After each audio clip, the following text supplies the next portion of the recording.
یہ میری ساری گفتگو کا خلاصہ آپ اس کو کہہ سکتے ہیں، نہ خرد کی روشنی تھی نہ جنوں کی آگہی تھی۔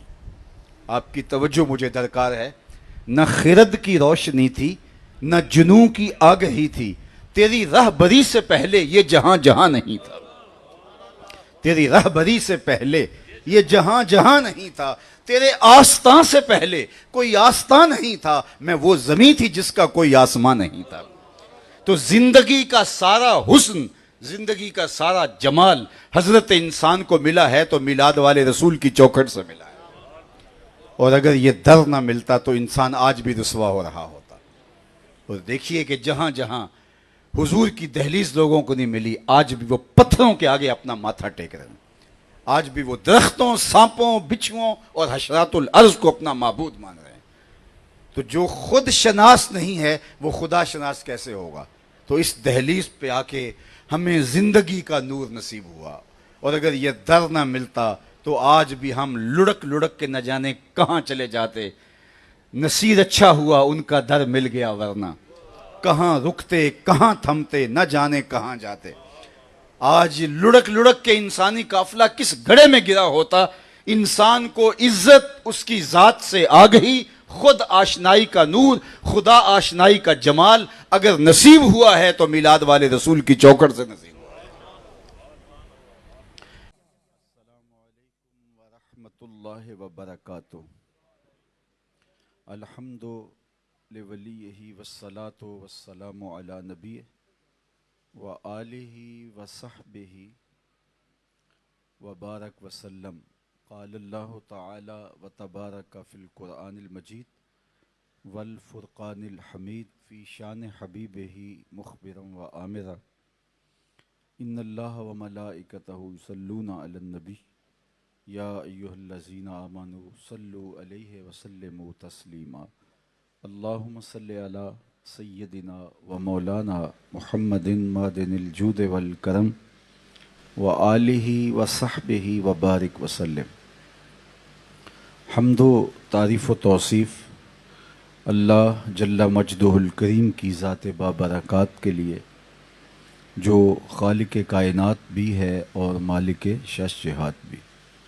اللہ جل وعلا کی حمد و ثنا کے بعد رسول رحمت، شفیع معظم، نبی محتشم حضور ختم المرتبت صلی اللہ علیہ وآلہ وسلم کے حضور ناز میں اپنی عقیدتوں، ارادتوں اور محبتوں کا خراج پیش کرنے کے بعد واجب الاحترام عالی مرتبت سامعین و حاضرین، بالخصوص حضرت فخر سادات پیر سید یوسف شاہ صاحب زیدہ مجدہ، عالی مرتبت علماء کرام، سادات کرام، السلام علیکم ورحمۃ اللہ وبرکاتہ۔ آج کی منعقدہ یہ محفل پاک تارڑ برادران کی جانب سے بارگاہ رسالت مآب علیہ تحیت و ثنا میں پیش کی جا رہی ہے۔ عقیدتوں اور محبتوں کے نذرانے کی صورت میں اللہ جل شانہ کی بارگاہ میں دعا ہے کہ ان کی جانب سے منعقدہ اس مجلس نور کا ایک ایک لمحہ قبول فرما لیا جائے، اور ان کے والدین کو، خاندان کے جملہ مرحومین کو اللہ اپنے کرم سے غفران و رحمت کے پردوں میں ڈھانپ لے، اور ہم سب کو اللہ اپنی خاص عنایتوں کا حظ وافر عطا فرمائے۔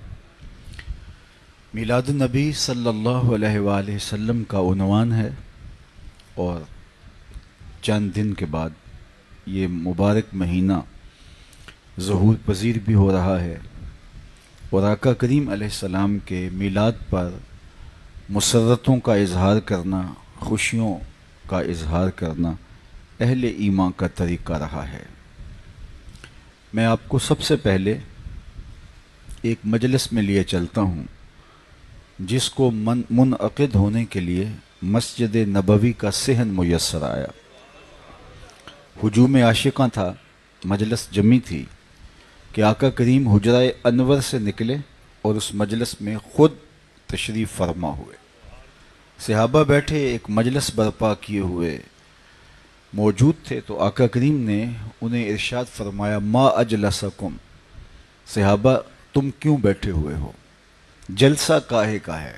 کس چیز نے تمہیں بٹھایا ہوا ہے؟ ما اجلسکم، تمہیں کس چیز نے بٹھایا ہے؟ کیوں بیٹھے ہو؟ جلسہ کیوں کر رہے ہو؟ تو انہوں نے جو جواب دیا وہ سنیے۔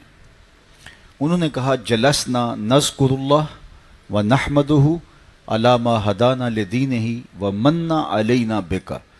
حضور ہمارے بیٹھنے کا مقصود یہ ہے کہ ہم اللہ کی حمد بیان کر رہے ہیں، اللہ کا ذکر کر رہے ہیں، اس بات پر کہ اس نے ہمیں ہدایت دین عطا کی اور آپ کی صورت میں ہمارے اوپر احسان فرمایا۔ آپ مل گئے ہیں، اس پر ہم رب کا شکر ادا کر رہے ہیں۔ فضل رب الاولا، اور کیا چاہیے؟ مل گئے مصطفیٰ، اور کیا چاہیے؟ ہم اس لیے آج مجلس برپا کیے ہوئے ہیں کہ ہم اللہ کا شکرانہ ادا کر رہے ہیں کہ حضور آپ نصیب ہوئے، اور میں اور آپ بھی آج اسی لیے بیٹھے ہیں کہ حضور کی صورت میں جو اللہ نے ہمیں نعمت غیر مترقبہ عطا کی اس کا شکرانہ ادا ہو۔ ہم اس قابل نہیں تھے کہ اتنا بڑا اعزاز پاتے، حضور کی وجہ سے خیر امت قرار پائے۔ میری خوش قسمتی میں تیرا امتی، یہ میرے اور آپ کے بخت ہیں۔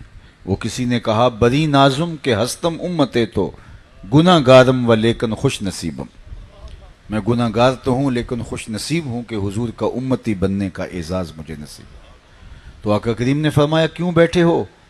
انہوں نے کہا جلسنا نذکر اللہ و نحمدہ علی ما ہدانا لدینہ و مننا علینا بکا، آپ کی صورت میں جو انعام خداوندی ہوا اس پر اللہ کا شکرانہ ادا کرنے کے لیے ہم یہاں بیٹھے ہیں۔ بات تو سادہ سی ہے، میں آپ سے پوچھوں کیوں بیٹھے ہو تو آپ کہیں کہ ہم حضور کا ذکر سننے کے لیے کرنے کے لیے بیٹھے ہیں، بات ختم ہو جائے گی۔ لیکن آقا کریم نے فرمایا کہ تم قسم دے سکتے ہو کہ اسی لیے بیٹھے ہو۔ یہ موقع عمومی طور پہ قسم لینے کا نہیں ہوتا۔ میں آپ سے پوچھوں کیوں بیٹھے ہیں تو آپ کہیں ذکر کے لیے بیٹھے ہیں، تو میں آپ سے قسم طلب تو نہیں کروں گا کہ قسم اٹھا کے کہو کہ اس لیے بیٹھے ہیں۔ قسم عمومی طور پہ متردد کے تردد کو دور کرنے کے لیے ہوتی ہے۔ اب یہاں جو قسم حضور نے ان سے طلب کی وہ کسی تردد کے ازالے کے لیے نہیں تھی، بلکہ حضور نے ان سے کہا کہ مجھے بتاؤ تم یہاں بیٹھے ہو کیا واقعہ اسی کام کے لیے بیٹھے ہو؟ اس پر آپ حلف دے سکتے ہیں، قسم دے سکتے ہیں؟ تو صحابہ نے کہا جی حضور ہم حلف اٹھا سکتے ہیں، ہم قسم دیتے ہیں کہ ہم اسی لیے بیٹھے ہیں۔ تو نہ صرف حضور نے فرمایا بلکہ باقاعدہ ان سے قسم لی، ان سے حلف لیا۔ انہوں نے سب نے حلف دیا کہ ہم اسی لیے بیٹھے ہیں کہ ہم اللہ کی حمد بولیں، اس کا شکرانہ ادا کریں کہ ہمیں ہدایت دین ملی اور آپ ہمیں عطا ہوئے۔ جب باقاعدہ قسم دے چکے صحابہ تو حضور نے فرمایا کہ صحابہ میں نے تم سے جو ابھی قسم لی ہے یہ کسی تردد کو دور کرنے کے لیے، کسی شک کو ختم کرنے کے لیے نہیں تھی، بلکہ ماجرا کچھ اور تھا، اور وہ یہ کہ تم یہاں بیٹھے اس مجلس کو برپا کر رہے تھے اور میں اندر حجرے میں تھا۔ اتانی جبریل علیہ السلام، میرے پاس جبریل امین حاضر خدمت ہوئے، فاخبرنی ان اللہ یباہی بکم الملائکہ، اور مجھے جبریل نے کہا محبوب ذرا باہر تو نکل کے دیکھو، آپ کے صحابہ کے اس عمل پر اللہ فرشتوں میں ناز کر رہا ہے۔ وہ عمل کون سا تھا جس عمل پہ رب ہو کے فرشتوں میں فخر و مباحات کر رہا ہے، ناز کر رہا ہے؟ وہ صحابہ مل بیٹھ کر حضور کے آنے پر اللہ کا شکرانہ ادا کر رہے ہیں۔ اللہ فرشتوں سے کہتا ہے دیکھو صدیاں یہ کیسے خوش نصیب لوگ ہیں، میں نے نعمت دی، کتنے قدردان نکلے، اس کا شکرانہ ادا کر رہے ہیں۔ اللہ کی رحمتوں سے بعید نہیں کہ آج نہ بن اپنا تو بن، اور جو اپنا بھی نہیں تھا اور انسان نہیں تھا اپنا، اسے یہ شعور ہی نہیں تھا کہ میں کون ہوں، تبھی تو اشرف المخلوقات ہونے کے باوصف وَلَقَدْ کَرَّمْنَا بنی آدمہ کا تاج سر پہ رکھا ہوا ہے۔ اس کائنات میں مقصود حیات ہے یہ انسان، لیکن اس کے باوجود پتھروں کے آگے، درختوں کے آگے، مٹی کے مادوں کے آگے، لکڑی کے اوسان کے آگے اور پتھروں کے اصنام کے آگے حشرات الارض کے آگے، چوپایوں کے آگے، مظاہر فطرت اور چاند اور ستاروں اور اجرام فلکیہ کے آگے یہ انسان سجدہ ریز ہے۔ اسے پتہ ہی نہیں کہ میں کون ہوں۔ یہ پوری کائنات حضرت انسان کی خدمت اور ضرورت کے لیے بنائی گئی ہے۔ هو الذی خلق لکم ما فی الارض جمیعا، اس پہ شہاد عادل ہے۔ جو چیزیں انسان کی ضرورت کے لیے، خدمت کے لیے، نوکری کے لیے بنائی گئی ہیں، یہ ان کو اپنا معبود سمجھ بیٹھا۔ یہ درخت اس لیے بنائے گئے تھے اسے آکسیجن فراہم کریں، اسے چھاؤں فراہم کریں، اسے پھل دیں، اس کی ضروریات کی تکمیل کریں، اس کے ایندھن کے کام آئیں، یہ ان کو خدا مان بیٹھا۔ یہ جانور اس لیے پیدا کیے گئے تھے اس کی سواری کے کام آئیں، اس کی بار برداری کے کام آئیں، گوشت کی ضروریات کی تکمیل کے کام آئیں، دودھ کی فراہمی کے کام آئیں، یہ ان کو اپنا خدا مان بیٹھا۔ یہ چاند سورج ستارے اجرام فلکیہ اس کی راہوں میں روشنی اجالنے کے لیے پیدا کیے گئے تھے، اس کے ذوق نظارہ کی تسکین کے لیے پیدا کیے گئے تھے، یہ ان کو خدا مان بیٹھا۔ تو اس کو یہی نہیں پتا کہ میں کون ہوں۔ ایک درجہ چہارم کا ملازم ہو اور دوسری جانب ایک 22ویں گریڈ کا افسر ہو، اور وہ اس کو سیلوٹ کرتا پھرے جو 22ویں گریڈ کا افسر ہے، تو لوگ کہیں گے اس کو پتہ ہی نہیں کہ میرا منصب اور گریڈ کیا ہے۔ اور یہ درجہ چہارم کے ملازم کو سلوٹ کر رہا ہے، اس کو یہ نہیں پتا کہ میرا منصب کیا ہے۔ یہ انسان جس گریڈ پر تھا، جس منصب پر تھا، اور یہ درختوں کو، حشرات الارض کو، چوپایوں کو سیلوٹ کرتا پھرتا ہے، سجدے کرتا پھرتا ہے، یہ تو میرے حضور نے آ کے بتایا یہ تیرے مخدوم نہیں، تیرے خادم ہیں۔ یہ ایسے نہیں کہ تو ان کے لیے سجدہ ریز ہو، بلکہ یہ تیرے اشاروں پہ بھاگنے والے ہیں۔ نہیں تو دیکھ، چاند کو پوچھتا ہے، یہ دیکھ انگلی اٹھتی ہے اور وہ ٹکڑے ہو کے قدموں میں آتا ہے۔ سورج کو پوچھتا ہے، یہ دیکھ اشارہ ہوتا ہے، وہ بھاگتا ہوا عصر کے وقت پہ آتا ہے۔ درختوں کو پوچھتا ہے، جا میں نہیں، تو ہی کہہ دے تمہیں اللہ کا رسول بلا رہا ہے، اور وہ بھاگتا ہوا قدموں میں سجدہ ریز ہونے کے لیے آتا ہے۔ اب انسان کی آنکھ کھلتی ہے، جن کو میں مخدوم سمجھتا رہا، جن کو میں مسجود سمجھتا رہا، جن کو میں معبود سمجھتا رہا، وہ تو میری چوکھٹ کے فقیر نکلے، وہ تو میرے گداگر نکلے، وہ تو میرے اشاروں پہ بھاگنے والے نکلے۔ تو اب اس کی آنکھ کھلی اور اب اس کا فہم بدلا، اس کو شعور آیا، اس کو نور نصیب ہوا، اب اس کا لہجہ تبدیل ہوا۔ آپ کی اگر توجہ ہو تو آپ میں ان جملوں میں بہت میری ساری گفتگو کا خلاصہ ہے۔ اب حضرت انسان کو پتہ چلا کہ میں کون ہوں۔ جو درختوں کو پوچھتا تھا، حشرات الارض کو پوچھتا تھا، چوپایوں کو پوچھتا تھا، انسان کی تاریخ اگر پڑھیں، یہ مچھلی پکڑنے کے لیے یہ جو کیچوے ہوتے ہیں جن کو وہ کانٹے سے لگا کر مچھلی پکڑنے کے لیے پانی میں ڈالا جاتا ہے، کسی زمانے میں یہ بھی انسان کے معبود رہے ہیں۔ درخت انسان کے معبود رہے ہیں، جڑی بوٹیوں کو اس نے پوجا ہے، سانپوں اور بچھوؤں کو خدا مانا ہے، اپنے ہاتھوں کے بنے ہوئے مادوؤں کو اس نے خدا مانا ہے، اور اس نے کس کس کے آگے جباسائی نہیں کی اور کس کس کے آگے اپنی پیشانی کے تقدس کو پامال نہیں کیا۔ یہ حضور نے آ کے بتایا یہ تیرے معبود نہیں ہیں، یہ تیری دہلیز کے نوکر ہیں۔ اب اس کا لہجہ بدلا، اب اس کا بدلا ہوا لہجہ دیکھیے، اس کی تبدیل شدہ ٹون دیکھیے۔ جو پوچھتا تھا، سجدہ ریزیاں کرتا تھا، معبود مانتا تھا، ان کے اوپر چڑھاوے چڑھاتا تھا، اب اس کا بدلا ہوا لہجہ دیکھیے۔ اب وہ بولتا ہے، فرشتہ کہنے سے میری توقیر گھٹتی ہے، فرشتہ کہنے سے میری توقیر گھٹتی ہے، سیلے تند رو کوہ بیاباں سے گلستہ راہ میں آئے تو جوئے نغمہ خواں ہو جا، تیرے علم و محبت کی نہیں ہے انتہا کوئی، نہیں ہے تجھ سے بڑھ کر ساز فطرت میں نوا کوئی۔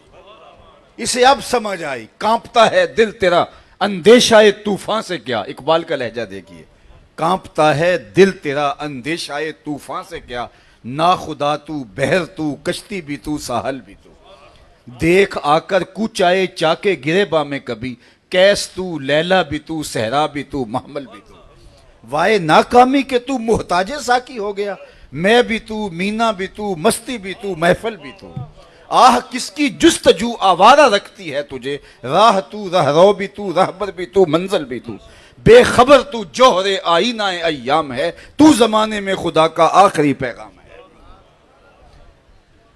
یہ ہے میلاد۔ ہم نے سمجھا چاول کھا لینے میلاد ہے، ذات کا شعور حضور کی دہلیز سے ملا، اپنی آگہی حضور کی چوکھٹ سے ملی۔ اور یہ در نہ ملتا تو آج بھی ہماری پیشانیاں رسوا ہو رہی ہوتی.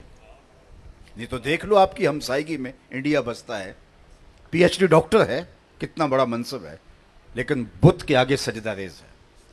اس کی اتنی بھاری بھرکم ڈگری اس کو نہیں بتا رہی کہ یہ پتھر کا بنا ہوا مادو تو اپنے نفع اور نقصان کا مالک نہیں ہے, لیکن وہ اس کے آگے سجدہ ریز ہے.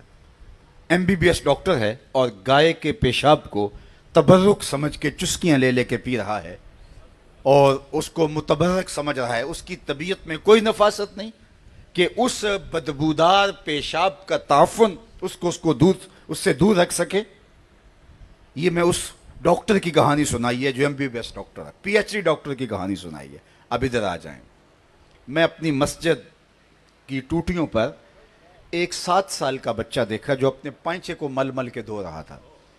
تو میں نے اس کو جھڑکنے کے لہجے میں کہا کہ تم نے بہت زیادہ پانی کھول رکھا ہے. تو لجاجت بھرے لہجے میں مجھے جواب دیتا ہے کہ حضرت میں گلی سے گزر رہا تھا, کسی جانور کے پیشاب کا چھینٹا میرے پائنچے پہ گر گیا اور میں سکول جا رہا ہوں. وہ کوئی درس نظامی کا فارغ التحصیل عالم نہیں تھا جس نے نجاست غلیظہ و خفیفہ کے حکام پڑھے ہوں.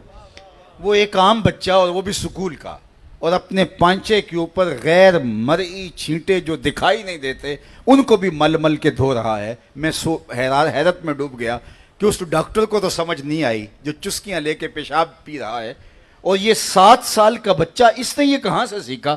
تو اندر سے آواز آئی کہ وہ ہے ڈاکٹر, لیکن اس کے ہاتھ میں دامن میرے حضور کا نہیں ہے.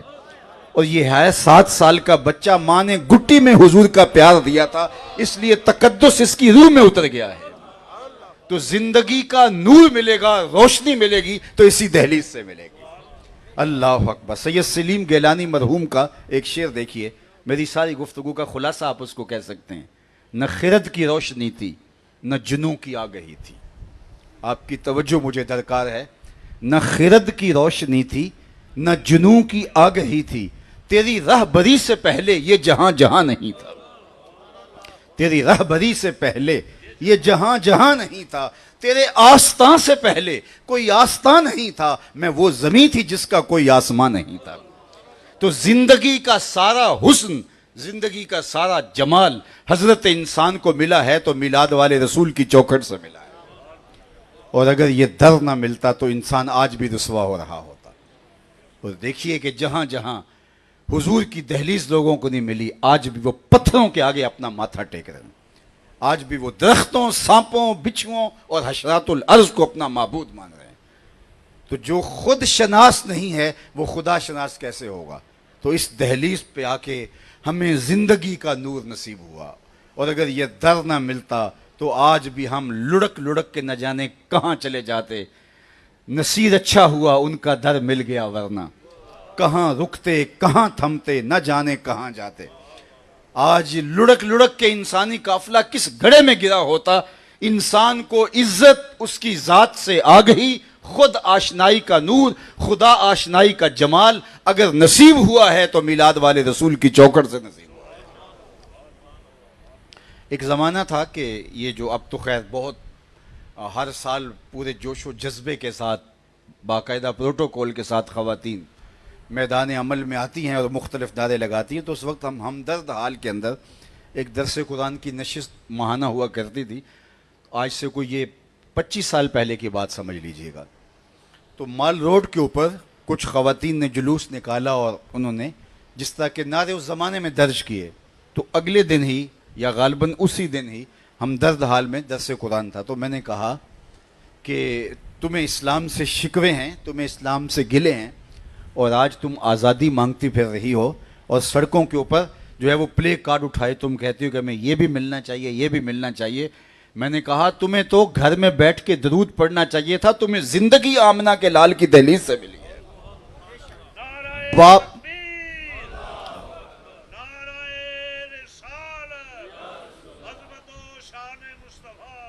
آج جس پدر شاہی نظام کو تم نشانہ بنا رہی ہو, تم نے پڑھا ہی نہیں ہے کہ وہ زمانہ تھا کہ باپ اپنے ہاتھوں سے اپنی بیٹی کو زندہ درگور کر دیتا تھا.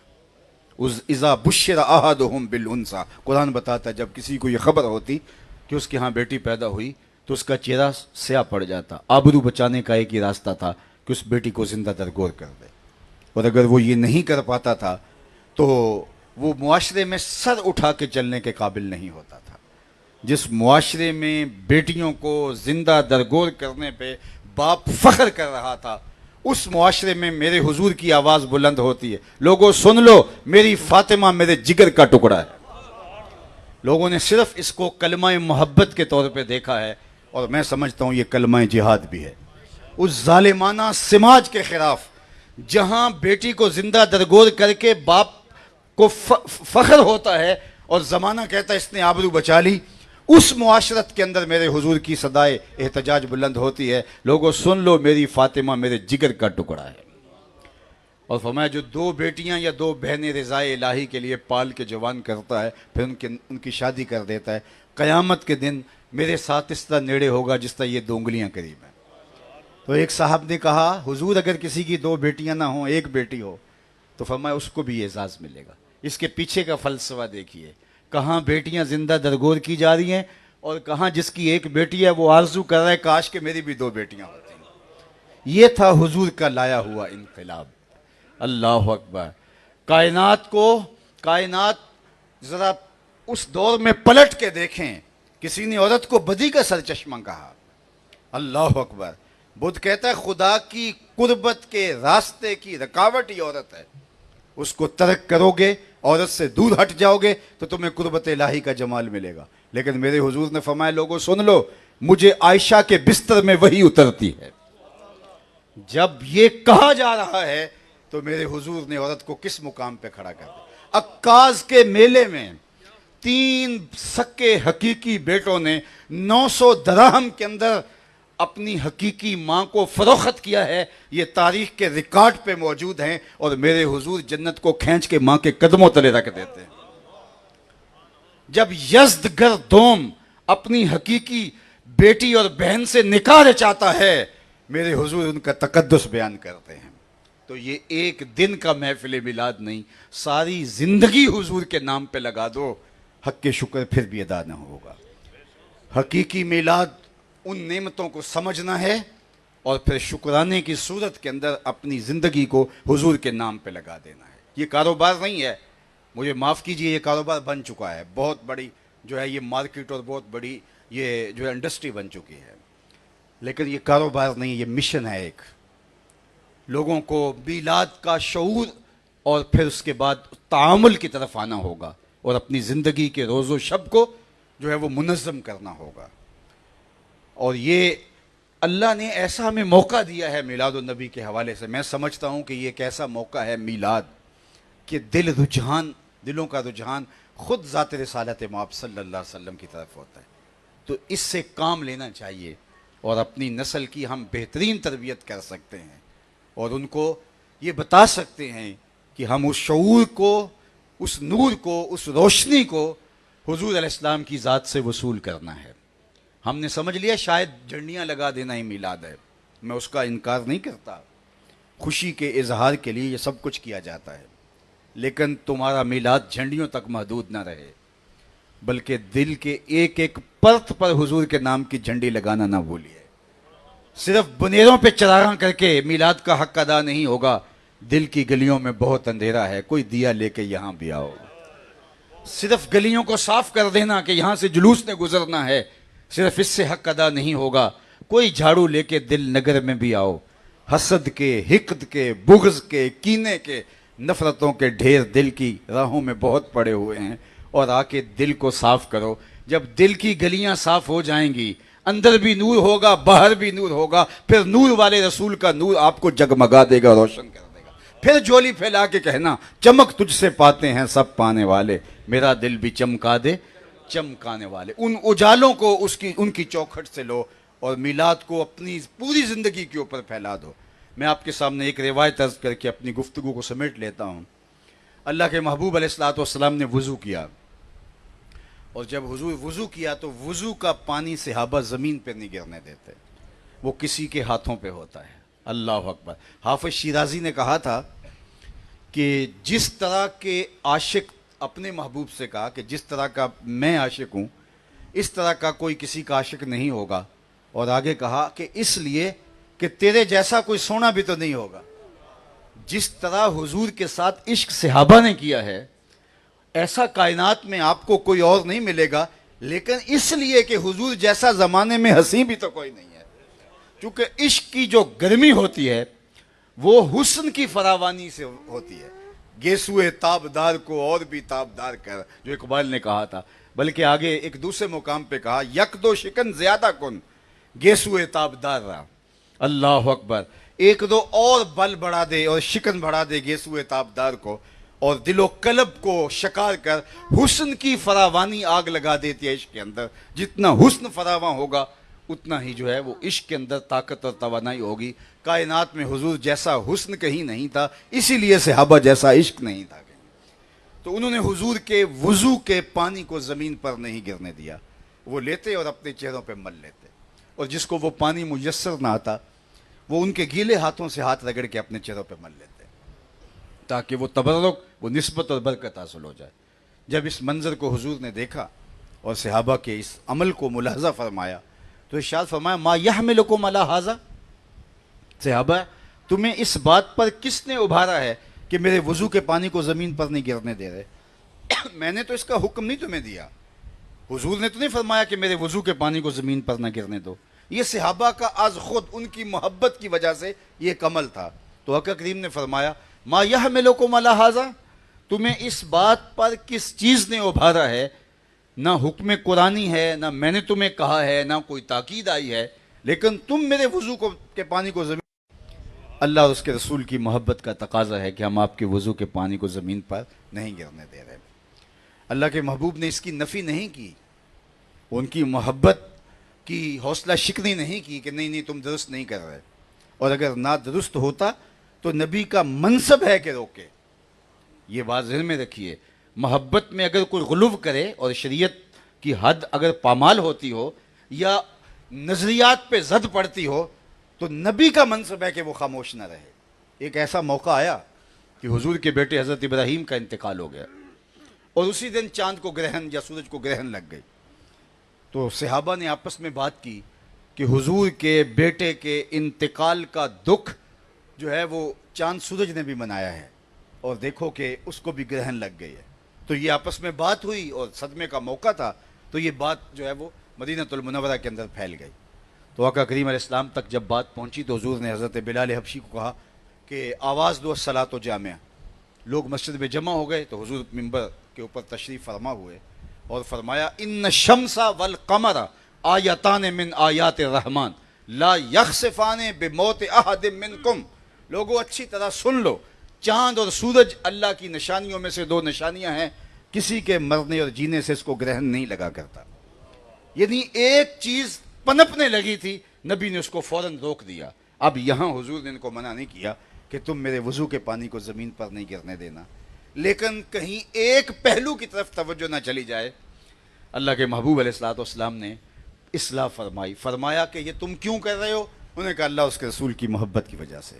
تو حضور نے جو ارشاد فرمایا وہ سنیے. فرمایا اگر تم چاہتے ہو کہ تم اللہ اور اس کے رسول سے محبت کرو اور یہ بھی چاہتے ہو کہ اللہ اور اس کے رسول بھی تم سے محبت کریں تو تمہیں 3 کام کرنے چاہیے. یعنی تمہارا یہ عمل اپنی جگہ پہ, لیکن تمہیں 3 کام کرنے چاہیے. جب بھی بولو سچ بولو, زندگی میں کبھی تم نے جھوٹ نہیں بولنا. دوسری بات ارشاد فرمائی جب تمہارے پاس امانت رکھی جائے تو اس میں خیانت نہ کرو. اور تیسری بات فرمائی کہ تمہاری ہمسائیگی کے اندر کوئی آ بسے تو حق مجاورت ادا کرو, ہمسائیگی کا حق ادا کرو. یعنی یہ 3 چیزیں جس کا تعلق معاشرت کی اصلاح سے ہے, جس کا تعلق لوگوں کے ساتھ آپ کے معاملات ہیں, لوگوں کے ساتھ آپ کے رویے ہیں, مالی معاملات ہیں, اخلاقی معاملات ہیں, اور آپ کا کردار ہے. حضور نے اتنی جامعیت کے ساتھ ان 3 چیزوں کو بیان فرمایا کہ اگر تم میرے ساتھ محبت کرتے ہو اور اس محبت کا مظاہرہ یہ ہے کہ میرے وضو کے پانی کو زمین پر نہیں گرنے دیتے تو تمہیں پھر یہ 3 کام ترک نہیں کرنے چاہیے. سب سے پہلے فرمایا ہمیشہ سچ بولو گے, تمہاری زبان پر جھوٹ نہیں آئے گا. اور ہم جھوٹ بول بھی کیسے سکتے ہیں؟ ہمارے نبی تو وہ ہیں جن کو کافر بھی صادق اور امین کہتے تھے, لیکن آج کا تاجر بولتا ہے جی جھوٹ نہیں بولیں تو کاروبار نہیں چلتا. میں کہتا ہوں جاپان والے کیسے کاروبار کر لیتے ہیں؟ وہ جھوٹ سے آشنا تک نہیں ہیں، لیکن ان کا کاروبار جو ہے وہ بلندیوں پہ جا رہا ہے. یہ ہمارا بہانہ ہے. حضور سے پوچھا گیا کہ مومن بزدل ہو سکتا ہے؟ فرمایا نہیں، بہادر ہوتا ہے. لیکن ہو سکتا ہے کبھی بزدلی کا ارتکاب بھی کر جائے، آخر بشری تو ہے. پھر پوچھا گیا مومن بخیل ہو سکتا ہے؟ کہا نہیں، سخی ہوتا ہے. لیکن ہو سکتا ہے کبھی بخل بھی کر جائے. بلکہ ایک روایت میں ہے کہ اولاد انسان کو بخیل بھی بنا دیتی ہے اور تھوڑا سا بزدل بھی بنا دیتی ہے. اولاد نہیں ہوتی تو بندہ مشکل میں کود جاتا ہے، شاہ خرچ ہوتا ہے. لیکن اولاد ہوتی ہے تو پھر اس کو اولاد کا خیال آتا ہے کہ پیچھے میرا کوئی انتظار کرنے والا ہے، تو وہ پھر قدم سوچ کے اٹھاتا ہے. خرچ کے معاملے کے اندر بھی وہ تھوڑا سا محتاط ہو جاتا ہے. تو اولاد تھوڑا سا بخیلی بھی پیدا کر دیتی ہے اور تھوڑا سا سی بزدلی بھی پیدا کر دیتی ہے. لیکن مومن طبعاً جبلتاً فطرتاً اخلاقاً بہادر ہوتا ہے. لیکن کبھی ہو سکتا ہے کوئی کمزور لمحہ آ جائے اور وہ جو ہے وہ کمزوری دکھا جائے. اسی طرح مومن فطرتاً طبعاً جو ہے وہ سخی ہوتا ہے، لیکن ہو سکتا ہے کبھی بخل بھی کر جائے. تیسری بات اللہ کے محبوب سے صحابہ نے پھر پوچھی، مومن جھوٹا ہو سکتا ہے؟ حضور نے فرمایا جھوٹا نہیں ہو سکتا، یہ طے شدہ ہے کہ مومن ہو اور جھوٹا ہو. اس حدیث کی روشنی میں آپ کو بھی مجھے اپنا جائزہ لینا چاہیے. ہم دوسروں کے جائزہ لینے کی عادت رکھتے ہیں، آج ہم اپنا جائزہ لیں کہ ہم کہیں بات بات پہ جھوٹ بولنے کا مزاج تو نہیں رکھتے. یہ جھوٹ ہمارے سامنے کوئی ایسی ہی بات تو نہیں ہے کہ ہم سمجھتے کوئی بات نہیں، بول لیا نہ بولا تو نہ بولا. اللہ کے محبوب نے ایک دن صحابہ سے فرمایا، الا انبئکم باکبر الکبائر، میں تمہیں بڑے بڑے گناہوں کی خبر نہ دوں؟ تو صحابہ نے کہا بلا حضور، کیوں نہیں ارشاد فرمائے؟ تو حضور نے 3 گناہوں کا ذکر کیا. الاشراک باللہ، سب سے بڑا گناہ اللہ کے ساتھ کسی کو شریک ٹھہرانا ہے. اللہ اکبر. مجھے اور آپ کو اس پہ غور کرنا چاہیے. اللہ سے مانگنے کا مزاج اور اللہ تعالیٰ کے حضور حاضر ہونے کا اور اس سے دعائیں مانگنے کا، اس کو پختہ تر کرو. فرمایا تمہارے جوتے کا تسمہ بھی ٹوٹے تو وہ بھی اللہ سے مانگو. چھوٹی سے چھوٹی چیز بھی اللہ سے مانگو، بڑی سے بڑی چیز بھی اللہ سے مانگو. اللہ کے بندوں کا، پاکان امت کا وسیلہ آپ دے سکتے ہیں، لیکن ایسا نہیں ہے کہ آج کل جو ترغیب دی جا رہی ہے اور جس طرح آج کل ماحول ہم دیکھ رہے ہیں معاذ اللہ، تو فرمایا کہ اللہ کے ساتھ کسی کو شریک نہ ٹھہراؤ. دوسری بات ارشاد فرمائی اللہ کے محبوب نے کہ والدین کی نافرمانی، یہ دوسرا بڑا گناہ ہے. پھر اللہ کے محبوب صلی اللہ علیہ وسلم نے ارشاد فرمایا وجلس وکانا متکئا، حضور ٹیک لگائے بیٹھے تھے، حضور ٹیک چھوڑ دی. یعنی تیسری بات اتنی اہم تھی کہ حضور نے اس کے لیے ٹیک چھوڑی. پھر فرمایا الا وقول الزور، سن لو تیسرا بڑا گناہ جھوٹ بولنا ہے. پھر فرمایا الا وقول الزور، تیسرا بڑا گناہ جھوٹ بولنا ہے. پھر فرمایا الا وقول الزور، سن لو تیسرا بڑا گناہ جھوٹ بولنا ہے. اور حضور فرمائے جا رہے تھے. صحابہ کہتے ہیں ہم کہہ رہے تھے لیتہ سکتا، کاش کہ حضور سکوت اختیار فرما لیں. جو حضور بار بار بیان کرنے سے تاکید کرنا چاہتے ہیں ہم اس تاکید کو سمجھ گئے. لیکن حضور نے ایک تو ٹیک چھوڑی اور دوسرا اللہ کے محبوب بار بار بار بار ارشاد فرما رہے ہیں الا وقول الزور، الا وقول الزور، الا وقول الزور، سن لو جھوٹ بولنا، جھوٹ بولنا، جھوٹ بولنا. تو یہ اس کی اہمیت کو ہمارے لیے اجاگر کرنے کے لیے حضور نے تکرار بھی کیا اور ٹیک بھی چھوڑی. چونکہ لوگ بات سمجھتے ہیں کہ یہ کوئی بڑا گناہ نہیں ہے، بس ٹھیک ہے جو زبان میں آیا کہہ دیا. تو فرمایا جو یہ چاہے کہ اللہ اس کے رسول سے محبت کرے اور اللہ اس کا رسول اس سے محبت کرے، تو اس کو ایک تو جھوٹ نہیں بولنا چاہیے، دوسرا اس کے پاس امانت رکھی جائے تو اس میں خیانت نہ کرے، اور تیسرا فرمایا اس کی ہمسائیگی میں اگر کوئی آ بسے تو وہ مجاورت کا، ہمسائیگی کا حق ادا کرے. اور ہمسایہ وہ نہیں ہوتا صرف جس کی دیوار آپ کی دیوار کے ساتھ ہوتی ہے، ہمسایہ وہ ہوتا ہے 40 گھروں تک ہمسائیگی پھیلی ہوتی ہے. اور ہم اس یونٹ کو سنبھال لیں کہ ہمسائے کے ساتھ سلوک اچھا کرنا ہے تو معاشرہ خود بخود بہتر ہوتا چلا جائے گا، معاشرے کے اندر خوبصورتی آتی چلی جائے گی. اللہ کے محبوب فرماتے ہیں ہمسائے کے بارے میں مجھے اس قدر تاکیدات فرمائی گئیں کہ مجھے یہ لگا کہ کہیں ہمسایہ وراثت میں حقدار نہ ٹھہرا دیا جائے. اور ہم اس بات کی آج ہمسائے سے جو ہے وہ ایک جلن میں مبتلا ہو جاتا ہے. ہمارے مسائل یہ نہیں ہیں کہ ہمارے پاس یہ نہیں، ہمارا مسئلہ ہے فلاں کے پاس یہ کیوں ہے. ہمارے یہ مسائل ہیں جنہوں نے ہمیں بے چین کر رکھا ہے. تو اللہ جل شانہ کے پیارے محبوب نے یہ 3 چیزیں خاص طور پہ ہمیں ارشاد فرمائیں. مجھے اور آپ کو اپنی زندگی میں دیکھنا چاہیے اگر ان 3 چیزوں میں سے کوئی ایک چیز بھی ہمارے اندر موجود نہیں ہے تو پھر ہمیں اپنے اندر وہ چیز پیدا کرنی چاہیے، ایک سچائی پیدا کرنی چاہیے، ایک امانت داری پیدا کرنی چاہیے، اور ایک تیسری چیز جو یہاں ارشاد فرمائی وہ ہمسائے کے ساتھ حسن سلوک کا رویہ، یہ ہمیں پیدا کرنا چاہیے۔